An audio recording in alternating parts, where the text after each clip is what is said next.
Hoy es miércoles. Sí, hoy es miércoles. Como cada miércoles en la noche tenemos nuestro estudio bíblico. Pero, hoy tenemos una buena noticia, como le habíamos anunciado anteriormente por las gráficas. La buena noticia es que en vez de tener nuestros estudios bíblicos en la noche a las 10 u 11 de la noche, cuando muchos quizás a veces se dormían o no escuchaban, pues a partir de este miércoles 26, es decir, hoy, vamos a tener todos los miércoles al mediodía nuestro estudio bíblico.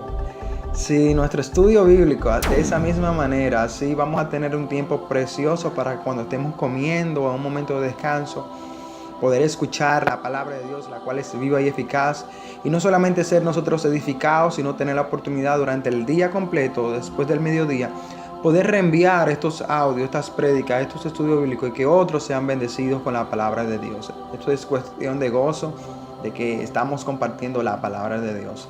Y sin más preámbulos, queremos iniciar nuestro estudio bíblico, pero con la participación de uno de nuestros jóvenes que amamos muchísimo, es Richard Acosta. Él quiere ser parte de este gran comienzo de los estudios bíblicos del mediodía, así que Richard, con nosotros.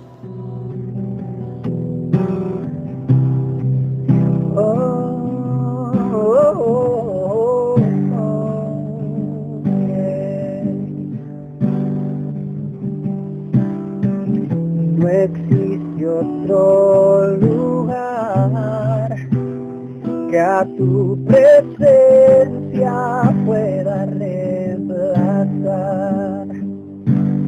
Cristo, quiero ir donde tú estás, en mi intimidad,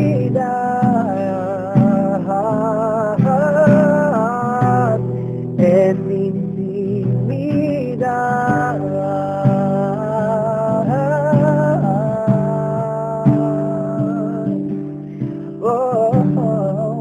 Mi alma te adora, se postra ante tu persona. Cristo, eres el más importante aquí. Ven y quédate aquí, me humillo ante ti. Oh, oh, oh, yeah, yeah.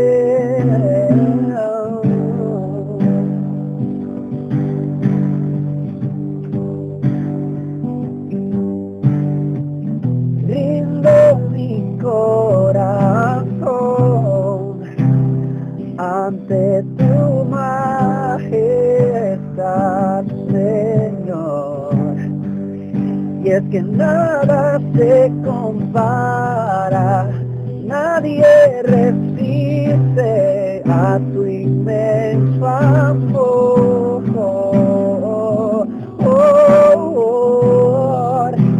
Eterno Dios,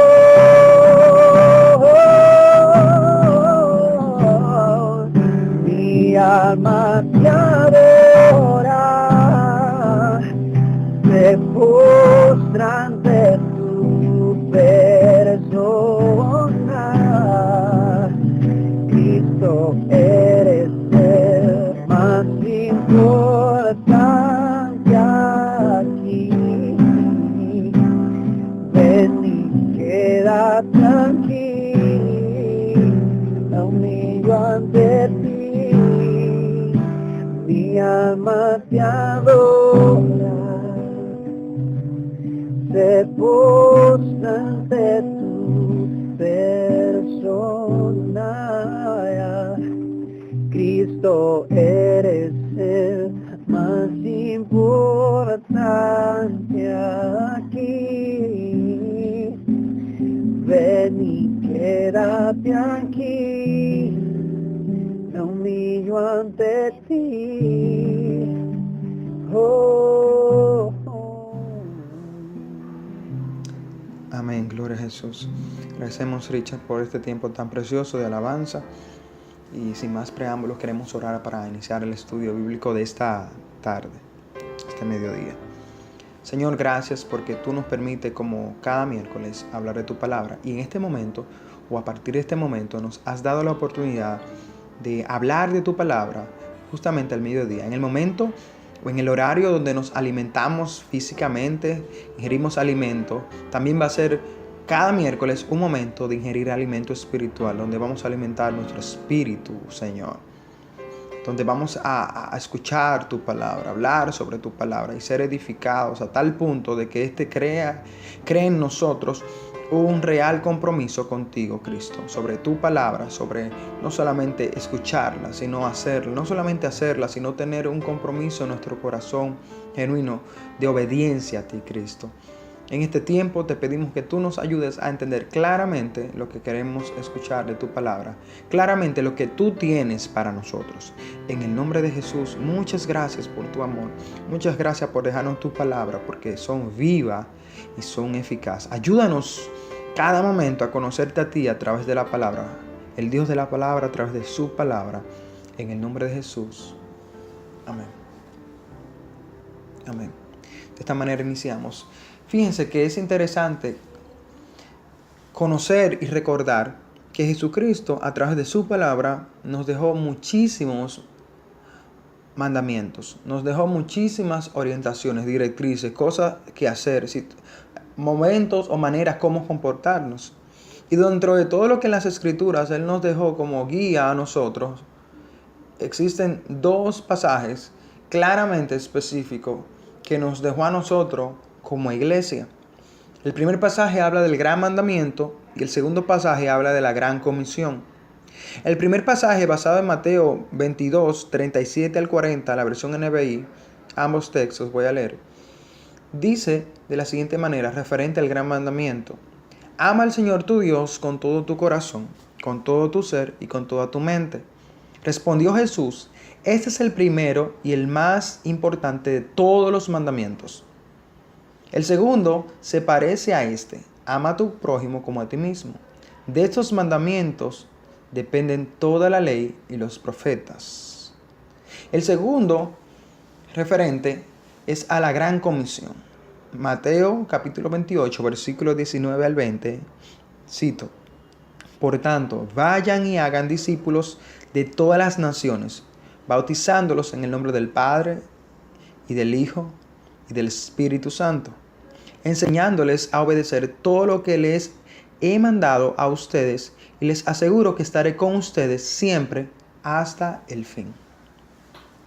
De estos pasajes descubrimos 5 propósitos eternos, los cuales queremos manifestar y decirlo de manera introductoria a ustedes.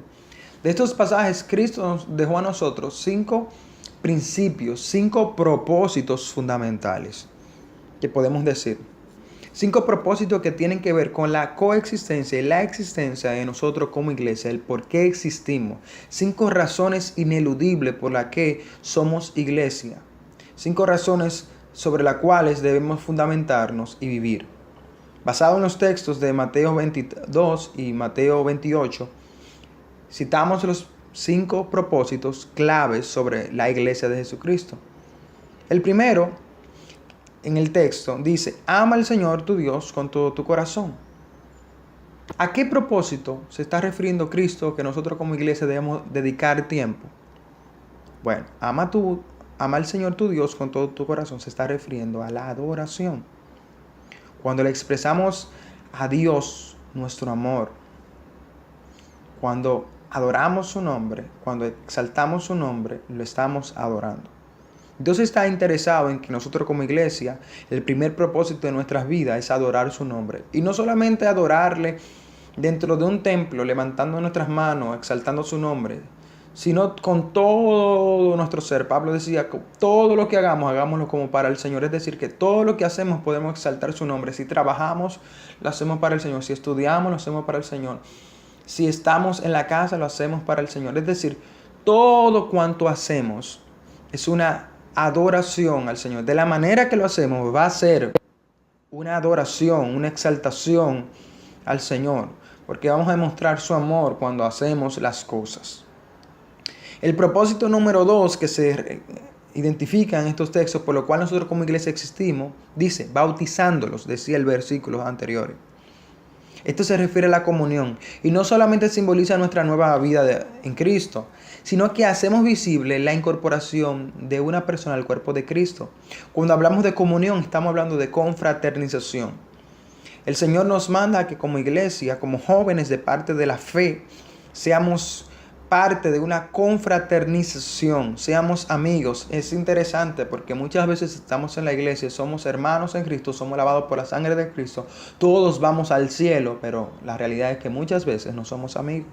Y la Biblia nos dice que como iglesia nosotros debemos procurar estar en el propósito de comunión, confraternizarnos, formar parte de un mismo cuerpo, no solamente por Cristo, sino con nuestros hechos, con nuestras relaciones, con nuestras acciones, con nuestra socialización unos con otros. Esto es parte. El tercer propósito que podemos encontrar dice, enseñándoles a obedecer. Esto habla claramente sobre discipulado. La iglesia existe para edificar o educar al pueblo de Dios. El discipulado es el proceso para ayudar a las personas a que se parezcan más a Cristo en sus pensamientos, en sus sentimientos y en sus acciones. Es decir, ser como Cristo. Ese es el tercer propósito por el cual existimos. Necesitamos, como decía apóstol Pablo, es necesario que nosotros menguemos para que Cristo crezca en nosotros. Por eso estamos en un continuo proceso de discipulado. Y vamos a ser discípulos hasta que Cristo venga. Me gustaba, Pablo decía a los Efesios, hasta que todo llegue a la unidad de la plenitud de Cristo. Está hablando de un crecimiento progresivo. Como iglesia existimos para ser discípulos, para aprender, para edificarnos, para educarnos, para ayudarnos a nosotros, ayudar a otros a parecernos más a Cristo en relación a lo que pensamos, en relación a lo que sentimos y en relación a cómo nos comportamos. Un cuarto propósito sobre el cual Dios quiere que la iglesia viva, dice el texto, ama a tu prójimo como a ti mismo. A esa manera se refiere claramente al ministerio, al servicio. La iglesia existe para ministrar a la gente. Debemos ministrar a toda clase de necesidades espirituales, emocionales, relacionales y físicas. Dios nos ha dotado a nosotros como iglesia con dones, talentos y ministerio, todo para el beneficio de la iglesia. Quiere decir que un propósito también, el cuarto propósito sobre el cual Dios quiere que nosotros vivamos y desarrollemos, es de utilizar nuestros talentos para la propia edificación de la iglesia. Tú tienes talento, yo tengo talento, tú tienes habilidades, tú tienes dones, yo tengo dones, pero deben ser ejercitados, deben ser utilizados para el beneficio de la iglesia. Si lo estoy usando para mi beneficio personal, no es el propósito. Cuando hablamos de ministerio y de servicio, estamos hablando de ponerlo a los pies de Cristo. ¿Y cómo hacemos esto? A través de la iglesia. No es llanero solitario en el asunto de ministerio. Y un quinto propósito sobre el cual Dios quiere que la iglesia tome tiempo, invierta su vida, invierta sus recursos y pase muchísimo tiempo y crea firmemente, es la parte donde dice, vayan y hagan discípulos. Se está refiriendo claramente al evangelismo. La iglesia existe para comunicar la palabra de Dios, escucha. Es responsabilidad de todo cristiano compartir las buenas nuevas a donde quiera que vaya. Y justamente en este último propósito nos vamos a detener. Por eso hablaremos sobre una mirada al evangelismo. Es uno de los propósitos que Dios quiere que la iglesia invierta. Y de hecho, en este mes en nuestra iglesia local hemos estado desarrollando y trabajando sobre evangelicemos juntos. Hemos dedicado tiempo al evangelismo, pero aún no es suficiente. Ahora, ¿a qué nos referimos nosotros con evangelismo? ¿Qué es claramente el evangelismo? Bueno, el evangelismo es básicamente presentar el evangelio en el poder del Espíritu Santo para que las personas sean despertadas a la fe en el sacrificio de nuestro Señor Jesucristo y el arrepentimiento para salvación. El evangelismo es una actitud, no es un programa, hermano. El evangelismo es un proceso, no es un evento único, el cual se basa en la relación y no en las reglas. El evangelismo es comunicar las buenas nuevas a personas necesitadas. Esto es a todos los hombres. Y obviamente debe ser comunicada con una presentación, la cual debe ser atractiva, pero también debe ser realista. No tenemos que hablar el evangelio quitándole cosas que no es, o o creando expectativas que no son. No, si tú vienes a Cristo no vas a tener problemas. No es así. Debe ser real. Sí va a tener problemas, pero confiar que Dios va a estar en lugar de nosotros. También cuando lo comunicamos debe tener una comprensión, debe ser sencillo. La gente debe entender lo que estamos diciendo. La gente debe comprender lo que estamos diciendo. Y un ejemplo de eso era Jesús. Pero también cuando comunicamos estas buenas nuevas, debe poseer quién predica, quién habla, quién evangeliza. El evangelista debe tener una credibilidad, debe ser creíble. Y eso es parte del evangelista. Eso es parte de quien, de tú y yo, cuando hablamos de Cristo, debe ser creíble. Y parte de la credibilidad está muy alojada en nuestro testimonio, en nuestra manera. Pero, ¿por qué? Bueno, porque el evangelismo, cuando tú y yo predicamos, ¿de quién hablamos? Hablamos de Cristo. Por eso Jesús presenta el evangelismo. La Biblia dice en Marcos 16, 15, 19 y 20, y les dijo, está hablando de Jesús, id por todo el mundo y predicad el evangelio a toda criatura. No dice a una criatura, dice a toda criatura. Y el Señor, versículo 19, después que les habló, fue recibido arriba en el cielo y se sentó a la diestra de Dios. Verso 20. Y ellos saliendo predicaron en todas partes, ayudándoles el Señor y confirmando la palabra con las señales que le seguían. Amén. Es interesante porque Jesús presenta el evangelismo. Jesús había predicado con los discípulos todo el tiempo. Los discípulos no lo habían hecho literalmente solo. Hasta el momento que Jesús ya muere y resucita. Y cuando resucita les dice a ellos, miren, vayan por todo el mundo. Y luego dice el verso 19, y el Señor después que le habló, fue recibido en el cielo y se sentó. Jesús envía a los discípulos posterior a su resurrección. ¿Por qué Jesús envía a los discípulos a predicar el evangelio después que Él muere y después que resucita? ¿Por qué? Porque su muerte y su resurrección es la base de esta gloriosa noticia de salvación. Su muerte y resurrección es la base del evangelismo. Recordemos cómo la gente en el Antiguo Testamento se salvaba. La gente en el Antiguo Testamento, ¿qué hacía? Tenía que esperar un año, venir al templo, llevar un animal clasificado, de los cuales eran puros, no podía ser impuro, en los atrios, que eran como el callejón de la iglesia, colocaban su animal en propiciación por sus pecados, es decir, como pago por los pecados que habían cometido ese año. Y para saber si realmente Dios había perdonado sus pecados, ellos literalmente entraban al templo, mientras que el sacerdote de ese momento entraba al lugar santísimo, el cual estaba cubierto con una tela grandísima, y dentro de él mismo estaba el altar, donde literalmente la presencia de Dios habitaba. ¿Qué hacía el sacerdote? El sacerdote iba como representación del pueblo.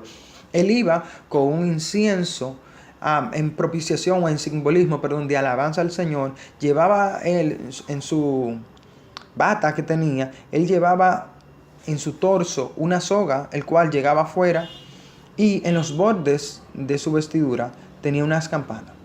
Si el sacerdote entraba y las campanas dejaban de sonar, quería decir literalmente que el sacerdote había fallecido. Por lo cual nadie podía entrar y tomar el cadáver porque moría. Sino que, ¿qué pasaba? Alaba por la soga que el sacerdote tenía en la cintura y lo sacaba. En ese momento el pueblo entendía que Dios no había perdonado sus pecados. Ellos tenían que esperar un año entero para volver a hacer el mismo proceso tan largo para ver si Dios le perdonaba. Pero si una persona moría en ese año donde Dios no había perdonado sus pecados, pues iba al infierno literalmente. Cuando Jesús viene y Él presenta un evangelio totalmente, unas noticias totalmente diferentes. Por eso eran buenas noticias. Era una nueva manera de uno poder acceder al Padre. Era una nueva manera de cómo el Señor iba a perdonar sus pecados. Ellos tomaban en el Antiguo Testamento un animal. Por eso decía que Jesús iba a ser el cordero inmolado que quitaba el pecado del mundo. Por eso decimos claramente que en el evangelismo, la obra de Cristo es la base fundamental del mismo. La muerte y resurrección de Cristo es la base fundamental del evangelismo. Si Cristo no hubiese muerto y no hubiese resucitado, pues no existiera evangelismo, no existieran esas buenas noticias, no tuviéramos razón de ir y pregonar y hablar de una nueva opción, porque no la existiría, porque existió claramente esa oportunidad del hombre ir al Señor claramente a través de Jesucristo. Analicemos, cuando Jesucristo muere, sucedieron 5 situaciones. Cuando Él muere y cuando resucita, pasaron 5 sucesos increíbles. Número 1, cuando Cristo muere, 2 Corintios 5:19 nos muestra que hubo una reconciliación. A eso nos referimos con volver las amistades o traer y acordar los ánimos desunidos. Entendíamos que en Adán todos pecamos y habíamos sido apartados, divididos de Él. Pero cuando Cristo muere, Él crea una reconciliación del hombre con Dios. Es decir, Él literalmente se hace el puente, el lazo, el abogado, el intercesor, para que nosotros a través de su Hijo amado tengamos un acceso directo al Padre. Pero también cuando Cristo muere, hubo una redención. Romanos 3:23 al 24, Gálatas 3:13, Efesios 1:7, Primera de Pedro 1:18 al 19, nos habla claramente de esta redención. Y la redención no es más que la liberación de una obligación, un trabajo, una situación desfavorable o de un dolor. Eso es simplemente una redención. Somos redimidos a través de Cristo. ¿De qué nos redimió Cristo? Del pecado. En el Antiguo Testamento ellos llevan tantas cargas que no podían, aparte del pecado. Pues Cristo vino, dice la Biblia, que el castigo de nuestra paz fue sobre Él y por su llaga nosotros fuimos curados. El castigo de nuestra paz. Puedes leer eso en Isaías 53. O sea, literalmente Cristo nos redimió, nos liberó. Por eso dice Juan, así que si el Hijo os libertare, seréis verdaderamente libres y conoceréis la verdad y la verdad os hará libre. Pero cuando Cristo muere también hubo una expiación. Tú puedes leerlo en tu casa con tiempo, en Levítico 17:11 o Romanos 3:25. La expiación es el acto por el cual se quita el pecado o la contaminación mediante un sacrificio pago establecido por Dios.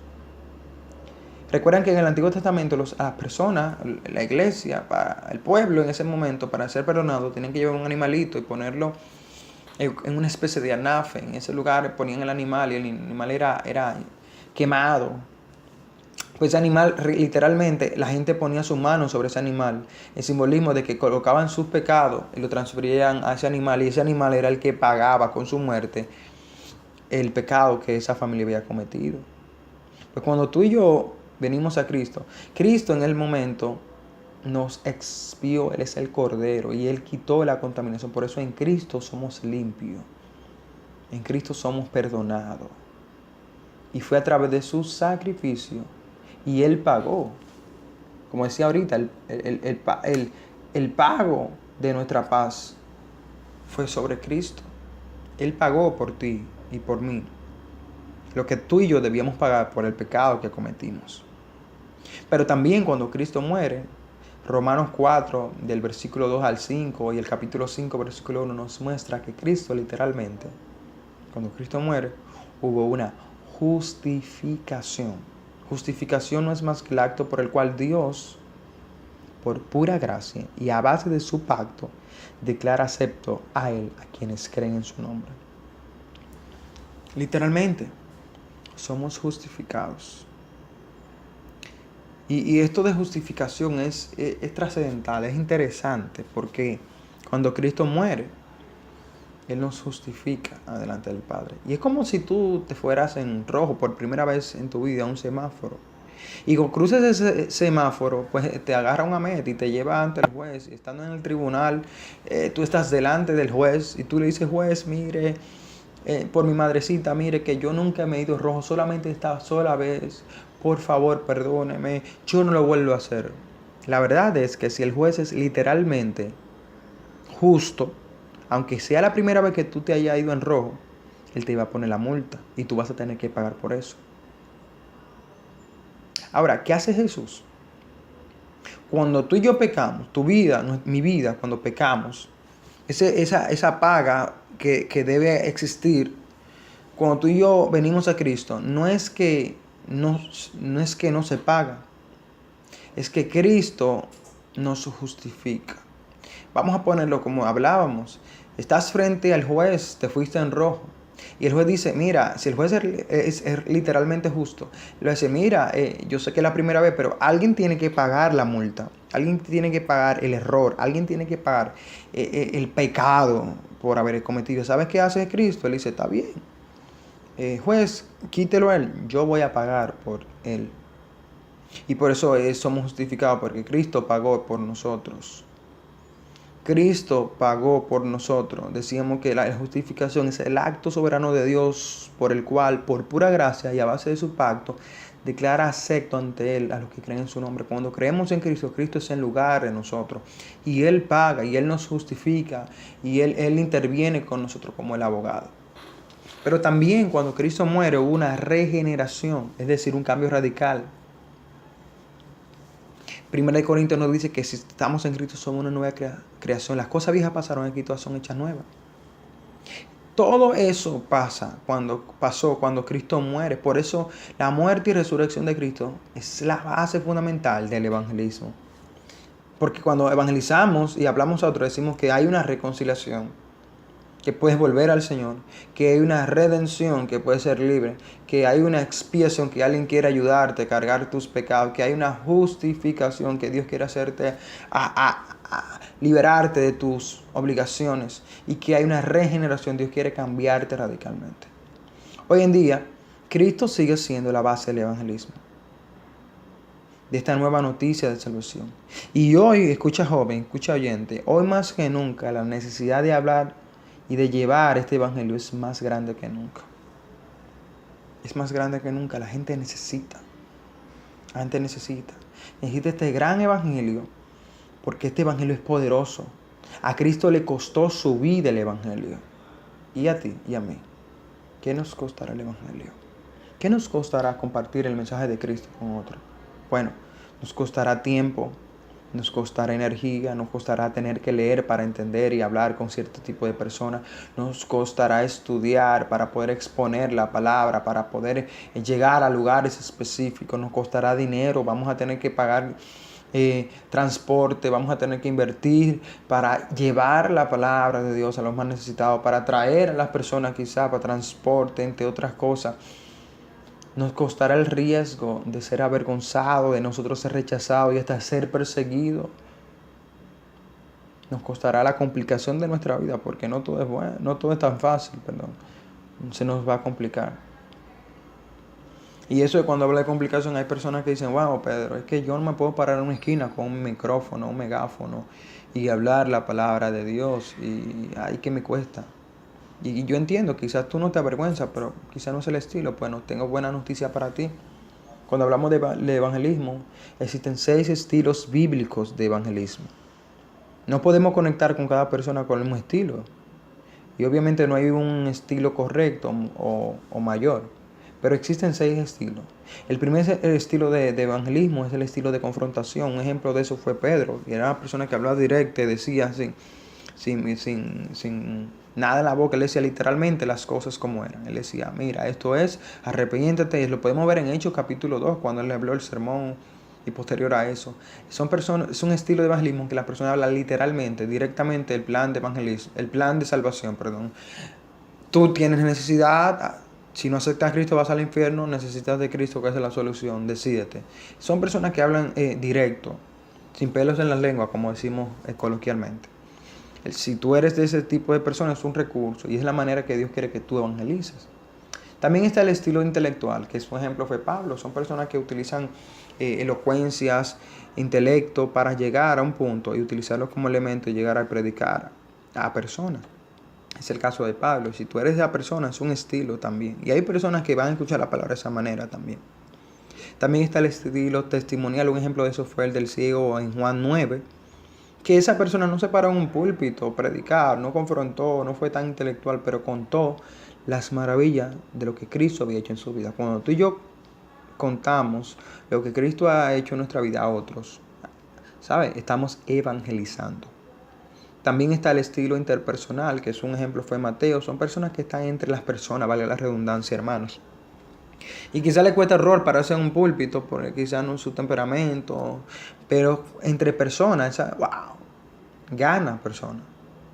Es como un testimonio de un pastor amigo mío llamado Clímaco, que cuando su mamá no era no estaba alfabetizada, pero cada vez que la iglesia tenía un evento, una campaña para amigos, Pues la hermana iba y era seguro que si la campaña duraba un día, la hermana ganaba un alma para Cristo. Si eran 2 días la campaña, la hermana ganaba 2 almas. ¿Qué hacía la hermana?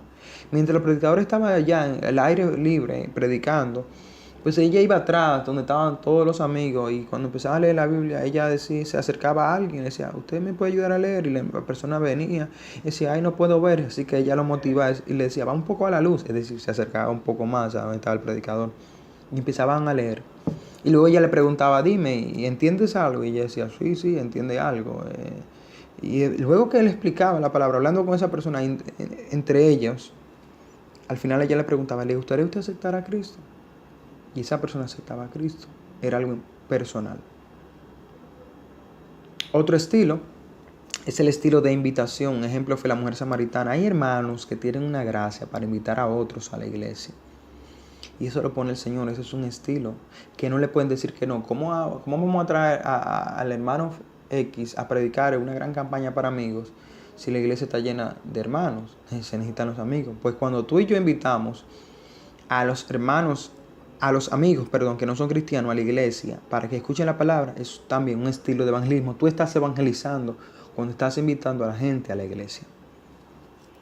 Y un sexto, es el estilo de servicio. Un ejemplo fue Dorcas. Cuando tú y yo satisfacemos necesidades físicas, estamos evangelizando, estamos diciéndole que Cristo quiere salvarle, estamos diciendo que Cristo está interesado en su bienestar. Cuando tú y yo vamos, le lavamos los trastes, le pintamos la casa, ayudamos a los más necesitados, ganamos un derecho de ser oídos. Y cuando tú y yo hacemos eso, literalmente es un ministerio de compasión, y eso es evangelismo también. La gente empieza a verte, no a ti, la gente empieza a ver a Dios, porque tú y yo somos el reflejo de Dios para los perdidos. Yo creo que tú entiendas eso. Tú y yo somos el reflejo de Dios para los perdidos. Sea cual sea el estilo que tú uses para evangelizar, tienes que entender que tú y yo somos el reflejo de Dios para aquellas personas que están perdidas. Ahora, sea cual sea el estilo que tú utilices para evangelizar, sea el estilo de confrontación intelectual, testimonial, interpersonal, de invitación y el de servicio, tú tienes que tener 3 elementos. Hay 3 áreas que deben estar presentes y cuidadas en tu vida. Porque tú y yo somos el reflejo de Dios para los perdidos. Debe estar presente en tu vida la autenticidad. Decía alguien por ahí que el problema de la autenticidad entre los creyentes va alejando más a las personas de la fe. Decía un autor que los cristianos deben ser buenas nuevas antes de compartir buenas nuevas. La forma en que nos conducimos en nuestro diario vivir, joven, realmente tiene implicaciones que llegan hasta la eternidad. ¿Qué dice la gente sobre ti? Yo sé que a veces tratamos de ser otros que no somos, pero es incoherente. Hay una incoherencia entre lo que decimos y lo hacemos. Cuando hablamos de Cristo, debemos ser auténticos, debemos ser nosotros mismos. Pero en nosotros mismos debe ser que Cristo esté en nosotros, que ellos estén mirando a Cristo en nosotros, en nuestra conducta, en nuestra manera de pensar, de hablar, de sentir. Simplemente sé tú. Simplemente cuando sé real, cuando hablas de Cristo, cuando en tu diario cotidiano, en tu trabajo, en tu casa, sé real en lo interior. Vive de acuerdo a lo que tú quieres demostrar. Quieres demostrar que eres un cristiano, quieres demostrar que Cristo salva, quieres demostrar que en Cristo hay sanidad, que en Cristo hay liberación, que en Cristo hay buena conducta, que en Cristo podemos ser buenos trabajadores, entre otras cosas. Pues vive de acuerdo a lo que tú quieres demostrar. El primer elemento es la autenticidad, recuerda. Los cristianos debemos ser buenas nuevas antes de compartir las buenas nuevas. Cristo debe estar en nosotros porque somos el reflejo de Dios ante los perdidos.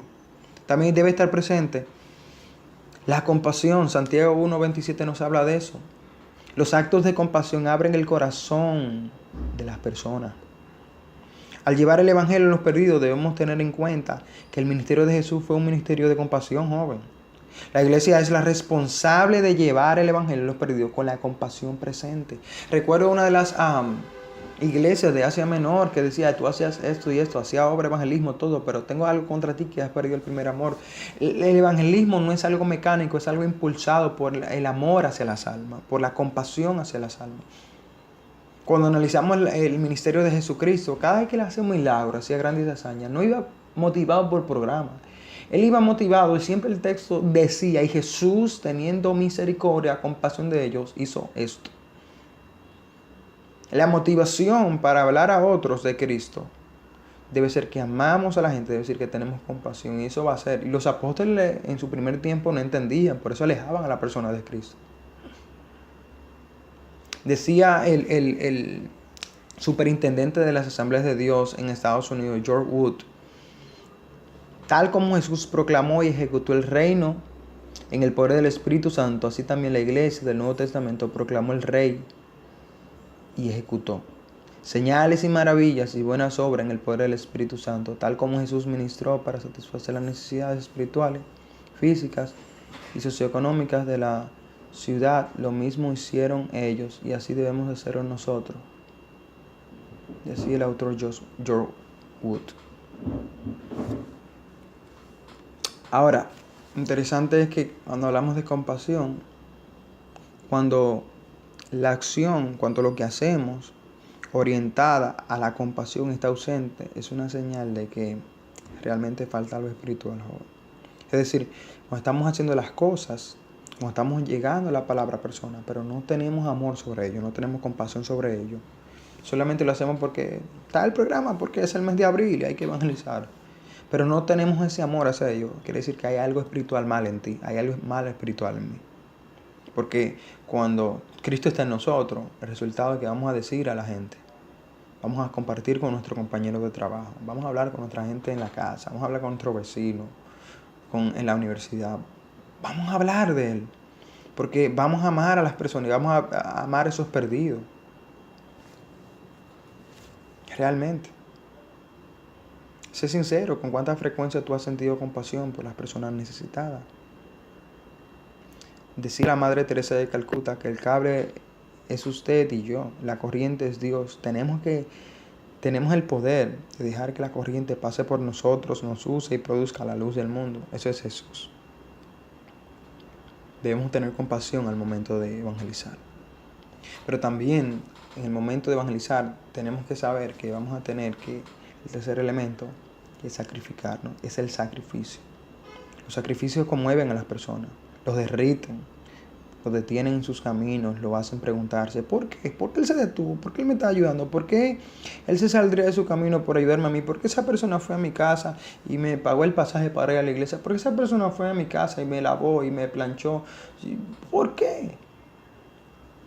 ¿Qué estás tú dispuesto a sacrificar por alcanzar la vida de otro? Piensa qué es lo más drástico que tú has hecho para predicar el evangelio a alguien. Lo que tú dices, wow, eso fue lo más drástico. Lo interesante es que a veces la autenticidad no logra llamar la atención de la gente.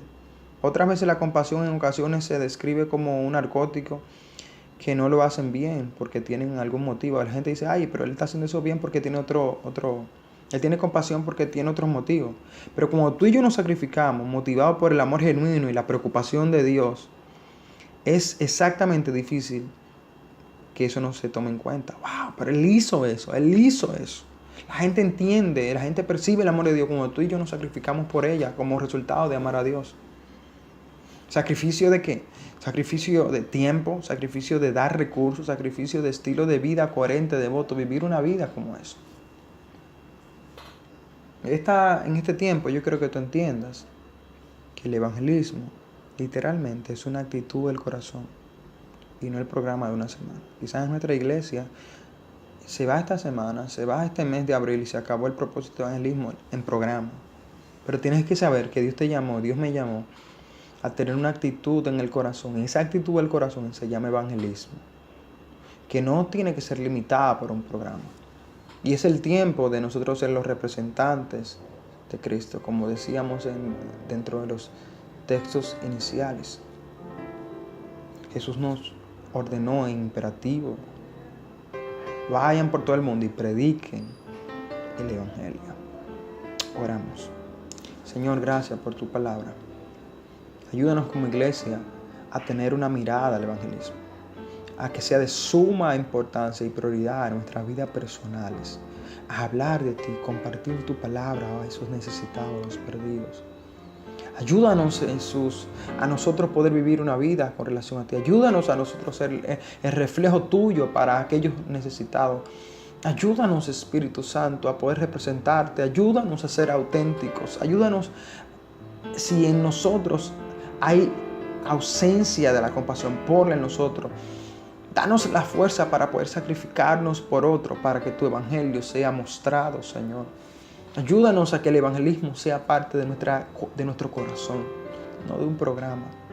Como jóvenes en este tiempo, tú nos has dado un regalo de juventud. Ayúdanos a poder invertirlo en aquellos necesitados. En el nombre de Jesús. Amén. Eso ha sido el estudio bíblico de hoy, miércoles 26 al mediodía. Pasa feliz resto del día. Dios te bendiga. Recuerda, hay una persona que está esperando que tú le comuniques las buenas noticias de salvación para su vida. Dios te bendiga.